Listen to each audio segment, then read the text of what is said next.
Making of a Nation, a program in special English.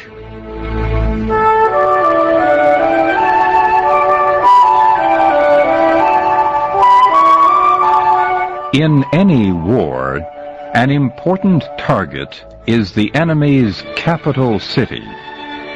To capture the enemy's capital usually means victory.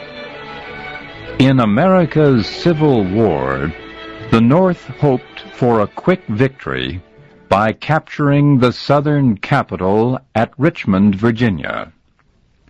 Northern forces were strong enough.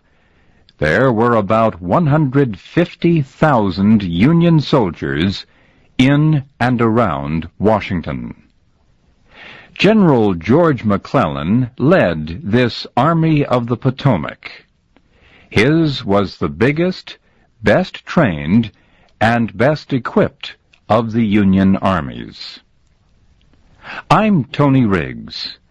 Today, Larry West and I report on McClellan's move against Richmond. For the first year of the Civil War, the Army of the Potomac did not fight. General McClellan kept making excuses for his failure to act. He had a plan, he said, and he would not move until he was sure his men were ready. McClellan's plan was to put his army on boats in the Potomac River. They would sail down the river to where it emptied into the Chesapeake Bay. Then he would land the boats on the coast of Virginia, east of Richmond. President Abraham Lincoln wanted to capture the Confederate capital, but he did not like the idea of moving all of McClellan's men. That would leave the city of Washington without protection. McClellan tried to calm Lincoln's fears. He said that as soon as he marched toward Richmond, any Confederate soldiers near Washington would withdraw. They would be needed to defend their own capital. The Army of the Potomac began to move on March 17th, 1862. Within 2 weeks, more than 50,000 had reached Fort Monroe, southeast of Richmond. They were equipped with 100 big guns and tons of supplies. Day by day, the Union force at Fort Monroe grew larger. McClellan had planned to move quickly to Yorktown, then push on to Richmond. He would move along the finger of land between the York River and the James River. He soon learned, however, that he could not move as quickly as planned. Heavy spring rains had turned the dirt roads into rivers of mud. McClellan's men could push through, but there was no way they could bring their big guns. McClellan decided to wait. He did not want to attack Yorktown without artillery. President Lincoln was not pleased. He sent a message to McClellan. "You must strike a blow," Lincoln said. "You must act." But still, McClellan delayed. By the time his artillery had arrived and was in place, Confederate troops had withdrawn. They moved to the woods outside Williamsburg. McClellan chased them. For the first time, his army went into battle.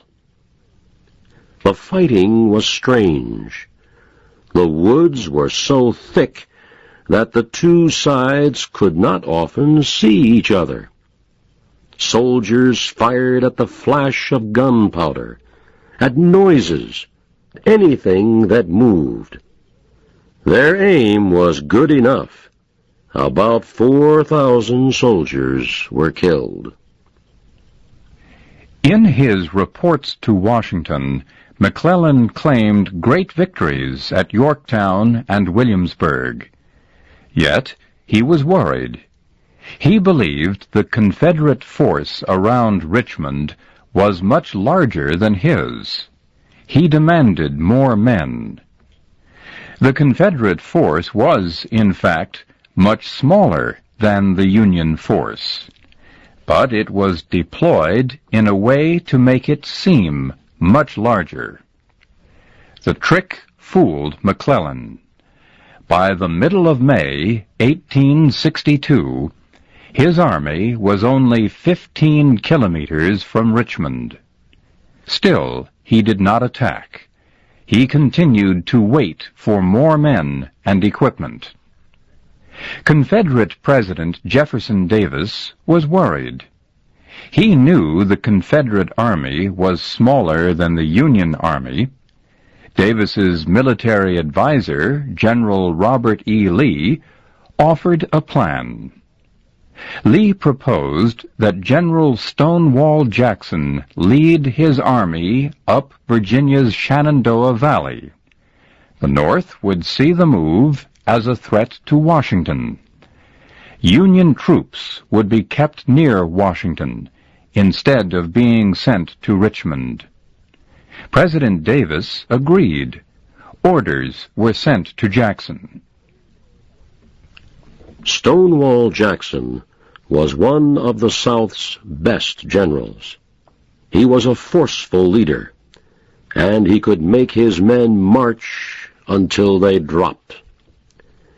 He got the name Stonewall at the Battle of Bull Run in the summer of 1861. Southern soldiers were withdrawing. A Confederate officer tried to stop them. He urged them to follow Jackson's example, to stand and fight. He shouted, "There stands Jackson, like a stone wall." General Jackson faced 3 large Union forces in and around the Shenandoah Valley. Yet he struck hard and fast, and soon had control of the valley's main towns. His campaign is still studied at military schools around the world. It is considered an excellent example of how to move troops quickly to where they are most needed. Jackson's raids produced the exact effect Robert E. Lee had wanted.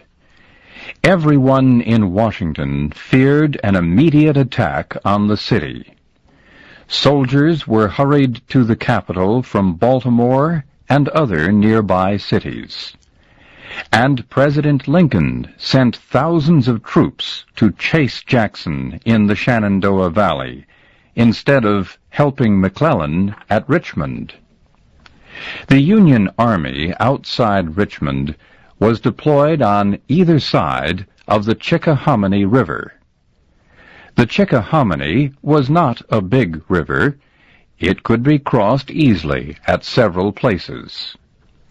While McClellan waited to attack the Confederate capital, heavy rains began to fall. The little river began to rise. The commander of Confederate forces in Richmond saw this as a chance to smash a large part of McClellan's army. The flooding river would soon cut the Union force completely in two. When that happened, the Confederates would attack. They expected to destroy at least half of McClellan's army. The plan seemed good, and after the first few hours of battle, the Confederates were close to victory. But one bridge remained over the Chickahominy River. Union soldiers were able to cross it. The Confederates were forced to withdraw to their earlier positions. No ground was gained, and more than 11,000 men were killed or wounded. Among the wounded was the commander of all Confederate forces, General Joe Johnston.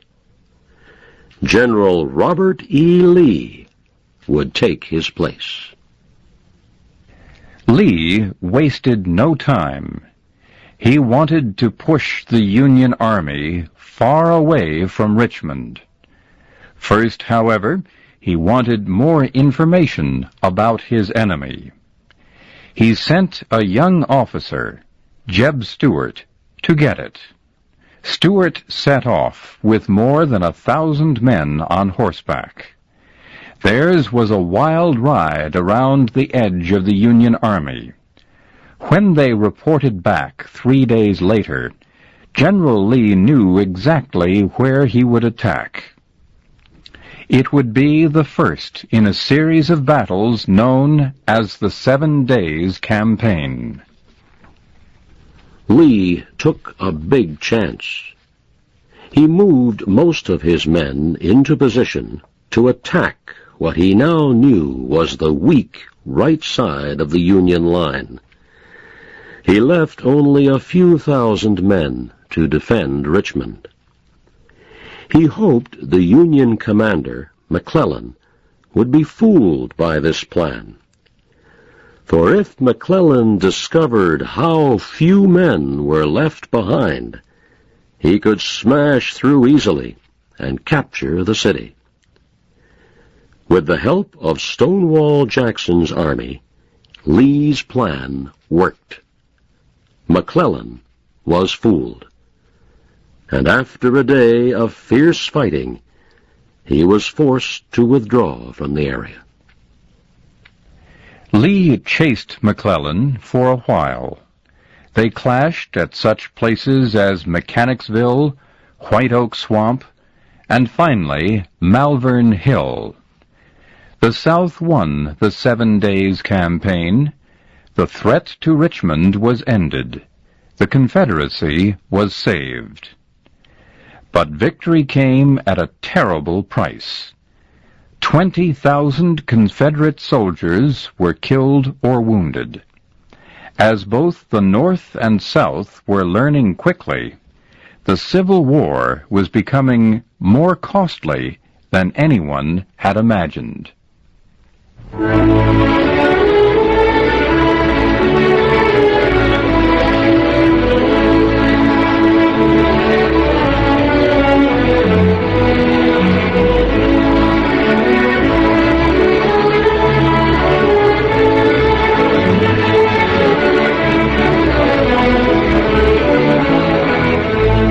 You have been listening to the special English program, The Making of a Nation. Your narrators were Tony Riggs and Larry West. Our program was written by Frank Beardsley.